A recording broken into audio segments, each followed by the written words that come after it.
Hello दोस्तों, हमारे YouTube channel में आप सभी का स्वागत है। तो दोस्तों, इस वीडियो में हम REC लिमिटेड की Q2 रिजल्ट्स को डिस्कस करने वाले हैं और समझने वाले हैं कि Q2 में कंपनी की परफॉर्मेंस कैसी रही है, मार्केट एस्टिमेट्स को कंपनी बीट कर पाई है या नहीं, एंड यही रिजल्ट्स के अकॉर्डिंग हमें मंडे के दिन स्टॉक प्राइस के अंदर मूवमेंट्स देखने को मिलेंगे।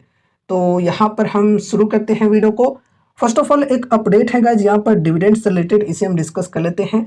तो देखो, कंपनी ने सेकेंड इंटरिम डिविडेंड की अनाउंसमेंट की है और इस ₹4 पर इक्विटी शेयर पे आपको डिविडेंड मिलने वाली है। एंड डिविडेंड के रिकॉर्ड डेट की बात करें तो ये है रिकॉर्ड डेट फ्राइडे नवंबर 8 2024।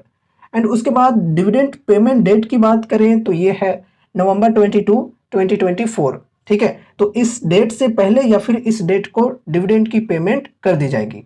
अब चलो यहाँ पर हम सीधा रिजल्ट्स की ओर बढ़ेंगे। ठीक है, तो ये रहा कंसोलिडेटेड फाइनेंशियल रिजल्ट्स की डेटा। एंड जो भी डेटा यहाँ पर दी हुई है ये ऑलरेडी करोड़्स में दी हुई है। तो यहाँ पर हम शुरू करेंगे टोटल इंटरेस्ट इनकम से। तो कंपनी की टोटल इंटरेस्ट इनकम इस बार जनरेट हुई है 13,484 करोड़ की। अगर हम पिछले क्वार्टर की बात करें तो 12,695 करोड़ की थी। तो क्वार्टर ऑन क्वार्टर बेसिस पे अच्छी ग्रोथ हुई है। अब यहाँ पर हम ईयर ऑन ईयर बेसिस पे डिस्कस करते हैं। तो पिछले साल के Q2 में कंपनी की टोटल इंटरेस्ट इनकम थी 11,399 करोड़ की, जो कि इस बार बढ़कर 13,484 करोड़ पर पहुंच चुकी है। चलो, अच्छी ग्रोथ हुई है यहाँ per year on year basis पे भी and quarter on quarter basis पे भी। एंड उसके बाद यहाँ पर हम टोटल इनकम की बात करें तो टोटल इनकम के अंदर भी अच्छी ग्रोथ देखने को मिल रही है। 13,706 करोड़ की टोटल इनकम हुई है इस बार। अगर हम पिछले क्वार्टर की बात करें तो 13,092 करोड़ की थी। तो यहाँ पर देखो, क्वार्टर ऑन क्वार्टर बेसिस पे ग्रोथ हुई है। And year on year basis पे बात करें तो 11,684 करोड़ से बढ़कर 13,706 करोड़ पर पहुंच चुकी है। चलो, बढ़िया है। अब यहाँ पर हम टोटल एक्सपेंसेस को डिस्कस करते हैं। देखो गाइज, पीडीएफ की जो क्वालिटी है ये थोड़ी सी वीक है ना, लेकिन फिर भी आप लोग बस ध्यान से सुनना, जो भी चीज़ें मैं बताने वाला हूँ आपको अच्छी तरह से रिजल्ट के बारे में समझ में आ जाएगी यहाँ पर। ठीक है, तो टोटल एक्सपेंसेज की बात करें तो टोटल एक्सपेंसेज हुई है यहाँ पर इस बार 8,608 करोड़ की। अगर हम पिछले क्वार्टर की बात करें तो 8,743 करोड़ की थी। यानी कि क्वार्टर ऑन क्वार्टर बेसिस पे जो एक्सपेंसेज है कंपनी की ये घटी है कुछ। अगर यहाँ पर हम ईयर ऑन ईयर बेसिस पे बात करें तो एक्सपेंसेज यहाँ पर बढ़ी है 6,847 करोड़ से बढ़कर 8,608 करोड़ पर पहुंच चुकी है। ठीक है, तो खर्चे जो हैं कंपनी के ये क्वार्टर ऑन क्वार्टर बेसिस पे थोड़े से घटे हैं, लेकिन ईयर ऑन ईयर बेसिस पे बढ़े हैं।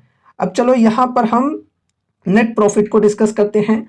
तो net profit for the period ये रहा 4,037 करोड़ की नेट प्रॉफिट हुई है इस बार। अगर हम पिछले क्वार्टर की बात करें तो 3,460 करोड़ की नेट प्रॉफिट थी। क्वार्टर ऑन क्वार्टर बेसिस पे नेट प्रॉफिट भी काफ़ी अच्छी तरह से बढ़ी है यहाँ पे।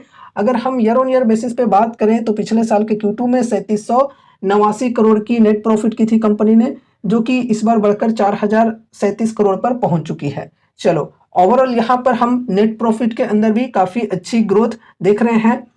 उसके बाद यहाँ पर हम ईपीएस को डिस्कस करते हैं। तो नेट प्रॉफिट बढ़ी है तो ईपीएस भी यहाँ पर बढ़ते हुए देखने को मिल रही है। 13.14 से बढ़कर 15.33 रुपए हो चुकी है क्वार्टर ऑन क्वार्टर बेसिस पे।